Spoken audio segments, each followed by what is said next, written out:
الحمدللہ رب العالمین والصلاة والسلام علی سید المرسلین وعلی آلہ وصحبہ اجمعین، اما بعد۔ آج کا درس انشاءاللہ صیام کے ارکان سے متعلق ہوگا۔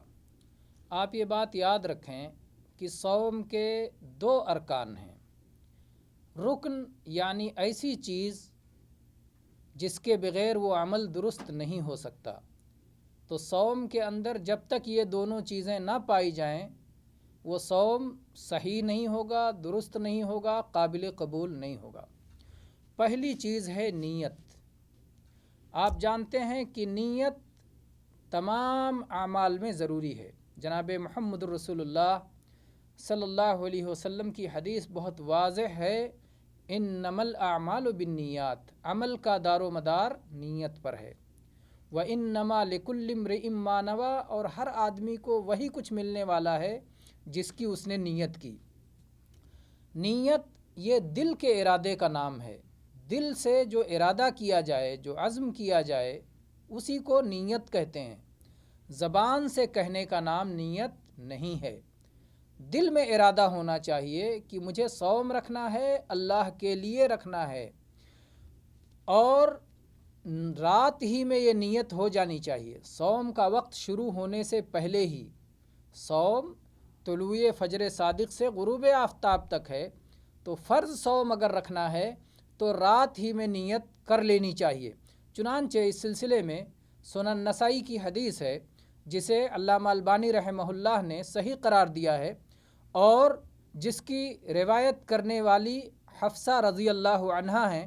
کہتی ہیں کہ رسول اللہ صلی اللہ علیہ وسلم نے فرمایا، من لم یجمع الصیام فی اللیل فلا صیام لہ، جس شخص نے رات ہی میں صوم کی نیت نہیں کی تو اس کا صوم قبول نہیں ہوگا۔ اس لیے ہر رات سحری کھانے کے وقت یا سحری کھانے سے پہلے یا شام ہوتے ہی آدمی کو نیت کر لینی چاہیے۔ بہرحال طلوع فجر سے پہلے نیت ہو جانی چاہیے کہ مجھے صوم رکھنا ہے، تردد نہ ہو، تذبذب نہ ہو، شک و شبہ نہ ہو، یہ نہ ہو کہ ہو سکتا ہے رکھ لیں گے، ہو سکتا ہے نہیں رکھیں۔ پورا یقین کامل ہو، پورا عزم مصمم ہو کہ مجھے صوم رکھنا ہے۔ تو یہ ہو گئی پہلا حصہ، رکن یا پہلا رکن ہو گیا صوم کا نیت۔ رات ہی میں نیت کرنا ضروری ہے۔ اور یہ تنبیہ بتا دی گئی کہ نیت دل کے ارادے کا نام ہے۔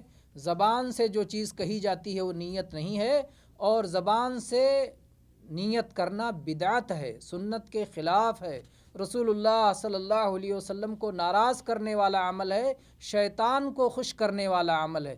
بہت سارے لوگ نویتو کہہ کے بہت ساری دعائیں یاد کرتے ہیں۔ کوئی بھی دعا جس میں نویتو آئے اسے نہ یاد کیجئے، نہ پڑھیے، کیونکہ وہ سب بدعات کا حصہ ہیں، ایک بھی سنت سے ثابت نہیں ہیں۔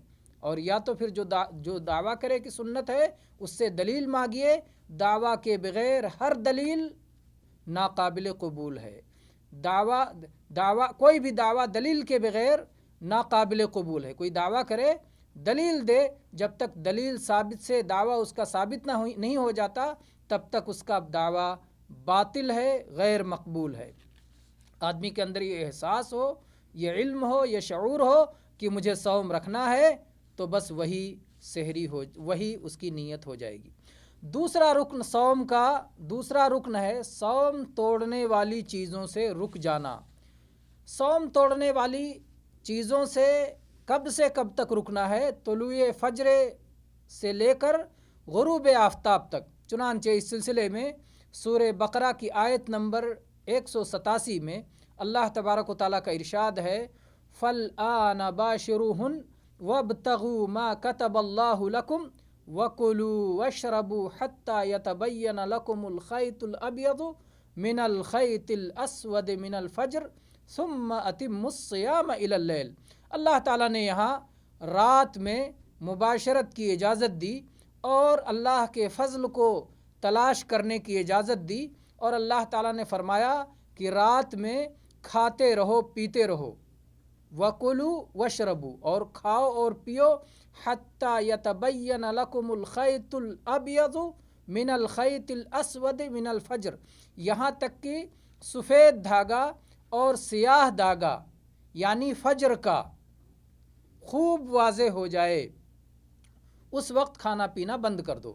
تو کھانے پینے کے جواز کی انتہائی حد یہ رکھی گئی کہ رات کی تاریکی اور صبح کی روشنی، رات کا اندھیرا اور دن کا اجالا دونوں الگ الگ واضح ہو جائیں، اس وقت تک آپ رات میں کھاتے پیتے رہو اور طلوع فجر ہوتے ہوئے کھانا پینا ترک کر دو۔ پھر یہ کھانا پینا کب تک ترک کیے رہو؟ ثم اتم الصیام الی اللیل، پھر رات آنے تک اس صوم کو مکمل کرو، اس کھانے پینے کی بندش کو مکمل کرو۔ تو یہ نیت ہے، جو چیزیں بھی آپ کے صوم کو توڑتی ہیں ان سے بچے رہنا یہ صوم کے درست ہونے کے لیے ضروری ہے۔ اب وہ کون سی چیزیں ہیں جو ہمارے صوم کو خراب کرتی ہیں یا جو ہمارے صوم کو فاسد کر دیتی ہیں یا جو ہمارے صوم کو ناقابل قبول بنا دیتی ہیں، توڑ دیتی ہیں، وہ کیا چیزیں ہیں؟ انشاءاللہ اس کا تفصیلی بیان اگلے درسوں میں آئے گا۔ آج کے درس میں ہم صرف یہ بتا رہے ہیں کہ صوم کی کیا کیا نیت ہے۔ اس میں بہت سارے مسائل ہیں جو جاننے کے ہیں، وہ مسائل بھی ہم ساتھ ساتھ میں سمجھتے چلیں، اسی سے متعلق ہیں۔ ایک مسئلہ ہے، ایک شخص کو اگر ماہ رمضان کے داخل ہونے کی اطلاع طلوع فجر کے بعد ہوئی تو پھر ایسے شخص کو کیا کرنا چاہیے؟ رات گزر گئی، اطلاع نہیں ملی، صبح ہو گئی، اس کے بعد طلوع فجر کے بعد اطلاع ملی کہ آج تو رمضان کی پہلی تاریخ ہے، چاند تو دیکھا گیا ہے، تو کیا کریں گے؟ ایسے شخص کو اس دن کی قضا کرنی ہوگی، کیونکہ اس نے رات میں نیت نہیں کی اور ایک رکن اس کا چھوٹ گیا رات میں نیت کرنے کا، اس لیے اسے اس دن کی قضا کرنی ہوگی۔ دوسرا مسئلہ ہے، ایک شخص نے طلوع فجر یا غروب آفتاب میں شک کی بنا پر کھا پی لیا تو اس کے صوم کا کیا حکم ہے؟ جس شخص نے طلوع فجر سے متعلق شک میں مبتلا ہو کر کھا پی لیا تو اس پر کوئی حرج نہیں ہے، اس کا صوم درست ہوگا، اس لیے کہ ابھی طلوع فجر کے بارے میں شک ہے کہ طلوع ہوا یا نہیں ہوا، اور اصل یہ ہے کہ رات ہے، اصل یہ ہے کہ رات ہے، ابھی رات ختم نہیں ہوئی جب تک کہ صبح کا علم نہ ہو جائے۔ اس لیے اگر اس وقت شک ہے اور انسان کھا پی لیتا ہے تو پھر اس کا صوم قابل قبول ہے، اور اگر واضح طور پر معلوم ہو جائے، شک نہیں بلکہ یقینی طور پر معلوم ہو جائے کہ اس نے طلوع فجر کے بعد کھایا اور پیا ہے تو پھر اس کا صوم باطل ہوگا اور اس پر قضا کرنا ضروری ہوگا۔ رہا وہ شخص جس نے غروب آفتاب میں شک کی بنا پر کھا پی لیا تو اس نے غلطی کی اور اسے قضا کرنا ہوگا، اس لیے کہ اصل یہ ہے کہ دن باقی ہے جب تک کہ رات کا یقین نہ ہو جائے۔ تو اگر اس نے کھا پی لیا اور ابھی شک تھا، یقین نہیں ہوا تھا رات کے آنے کا، تو اس لیے اس آدمی پر صوم اس کا ٹوٹ جائے گا اور اسے قضا نہیں ہوگا، یقین کامل ہوئے بغیر یا ظن غالب ہوئے بغیر افطاری کرنا جائز نہیں ہے۔ دوسرا مسئلہ لیتے ہیں، دو مسائل ہو گئے، تیسرا مسئلہ لیتے ہیں کہ فضا میں بدلی تھی، مؤذن نے اذان دے دی، لوگوں نے افطار کر لیا، پھر بعد میں معلوم ہوا کہ سورج ابھی غروب ہی نہیں ہوا تھا، ایسی صورت میں صوم کا کیا حکم ہے؟ تو ظاہر بات ہے مؤذن نے اذان دے دی تھی، اذان دینے میں غلطی کی، لوگوں نے وقت نہیں دیکھا، وقت کے دیکھنے میں غلطی کی، دوسرے پر آنکھ بند کر کے اعتماد کر لیا، یہ غلطی کی، تو ایسی ساری غلطیاں انہوں نے کی ہیں، جبکہ اصل یہ ہے کہ دن باقی ہے جب تک کہ رات آنے کا ظن غالب یا یقین کامل نہ ہو جائے، اس لیے ایسے لوگوں کو قضا کرنا ہوگا۔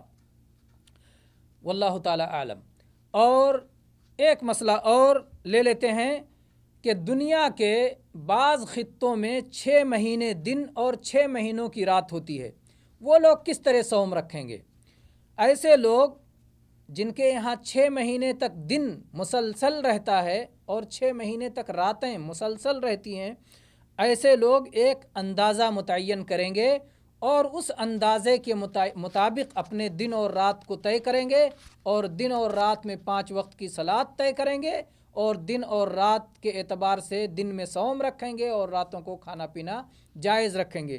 اس کی دلیل وہ حدیث ہے جس میں نبی کریم صلی اللہ علیہ وسلم نے دجال کا ذکر کیا، اور دجال کا ذکر کرتے ہوئے فرمایا کہ اس کا ایک دن سال کے برابر ہوگا، اور کوئی دن مہینے کے برابر ہوگا، اور کوئی دن ہفتے کے برابر ہوگا۔ تو صحابہ کرام نے پوچھا کہ اللہ کے نبی صلی اللہ علیہ وسلم، جب اس کا ایک دن ایک سال کے برابر ہوگا، ایک مہینے کے برابر ہوگا، ایک ہفتے کے برابر ہوگا، تو اس وقت ہم صوم و صلات کے لیے کیا کریں گے؟ دیکھیے صحابہ کرام کو اپنی صوم و صلات کا کتنا خیال ہوتا تھا۔ سب سے پہلے جو چیز ان کے دل میں آئی وہ یہ کہ صلات کیسے پڑھیں گے، صوم کیسے رکھیں گے۔ اللہ کے نبی صلی اللہ علیہ وسلم نے فرمایا کہ اس کا ایک اندازہ متعین کر لینا۔ ایک اندازہ، جیسے انسان ظاہر بات ہے پورے سال میں، جیسے عام دنوں میں دن میں 3 بار کھانا کھاتا ہے، پورے سال میں 3 ہی بار تو نہیں کھانا کھائے گا، اس کو بھوک لگے گی، کھانا کھائے گا انسانی ضروریات کے اعتبار سے، تو اس کا ایک اندازہ متعین کرے گا۔ تو اسی طرح سے وہ شخص اپنے صوم و صلات کے لیے بھی اندازہ متعین کرے گا۔ آج کا درس اس طرح مکمل ہوا جس میں صوم کے ارکان کے تعلق سے گفتگو کی گئی۔ صوم کے 2 ارکان ہیں، پہلا رکن نیت کرنا جو دل سے ارادہ کرنے کا نام ہے، اور دوسرا رکن ہے صوم توڑنے والی چیزوں سے اپنے آپ کو بچانا۔ اللہ تبارک و تعالی ہمیں ارکان کو سمجھنے اور اسے ادا کرنے کی توفیق دے، اور جو چیزیں اس میں خلل انداز ہوتی ہوں اللہ ان سے ہماری حفاظت فرمائے۔ آمین وآخر دعوانا ان الحمد للہ رب العالمین وصلی اللہ علی نبینا وسلم۔